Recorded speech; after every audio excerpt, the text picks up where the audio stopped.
ఒక cinema success of failure విషయం పక్కన పెడితే ఒక వ్యక్తి బయటకు వచ్చి ఈ సినిమా బాగుంది బాగాలేదు అని చెప్పి ఎలా డిసైడ్, బికాస్ తన పర్సెప్షన్ ఉండొచ్చు. బట్ ఓవరాల్గా చెప్పేటప్పుడు ఎలా మీ దృష్టిలో సక్సెస్ అండ్ ఫెయిల్యూర్ ఒక సినిమాని ఎలా డిసైడ్ చేయాలి ఒక వ్యూయర్? అంటే వ్యూయర్ సక్సెస్ ఫెయిల్యూర్ వ్యూయర్కి అవసరం లేదండి. తనకు నచ్చిందా లేదా, తనకు నచ్చితే అది మా సక్సెస్ అవుద్ది. ఓకే, అంతే కదా. సో అతను ఈ సినిమా హిట్ ఫ్లాప్ ఇలా ఇలా చెప్పక్కర్లేదు. ఈ సినిమా నాకు నచ్చిందా లేదా, ట్రూ, అంతే. అంటే ప్రేక్షకుడు ఒక సినిమా యొక్క సక్సెస్ ఎలా ప్రేట్ చేస్తాడు?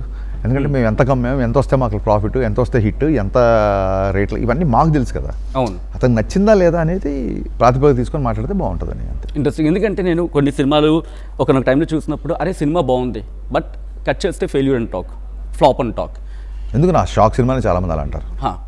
బట్ ఇలా కొన్ని మూవీస్ ఉన్నాయి వీటి గురించి మాట్లాడుకున్నప్పుడు దెన్ వాట్ ఇట్ అంటే ఆ టైంలో మీ మనసులో కావచ్చు మెదడులో కావచ్చు ఏం వెళ్తూ ఉంటుంది? నేను చాలాసార్లు చెప్పానండి, I always wanted to become writer director and I'm here today. This is the success of mind. Okay, నేను సినిమా తీద్దాం అనుకున్నా, సినిమా చేస్తున్నా, వేరే జాబ్ ఏం చేయట్లా. నేను అనుకున్న రంగంలోనే ఉన్నా, అది సక్సెస్.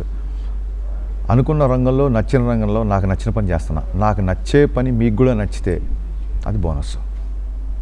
నేను ఆర్జీవి గారిని ఇదే కాన్సెప్ట్లో ఆయన అడిగినప్పుడు ఒక మాట అన్నారు ఆయన, నేను నా కోసం సినిమా తీస్తా, చూడండి చూడకపోండి అని చెప్పి ఒక రఫ్ డైలాగ్ వేశారు. అంత ధైర్యం నాకు లేదండి. ఆర్జీవి గారికి ఉన్న గట్స్ ప్రపంచంలో ఏ డైరెక్టర్కి ఉండవు. ఆయన చూడండి చూడకపోండి అని చెప్పిన ధైర్యం నాకు లేదు. నాకు నచ్చింది మీకు కూడా నచ్చుతుంది చూడండి అంటాను నేను, కన్విన్సింగ్గా.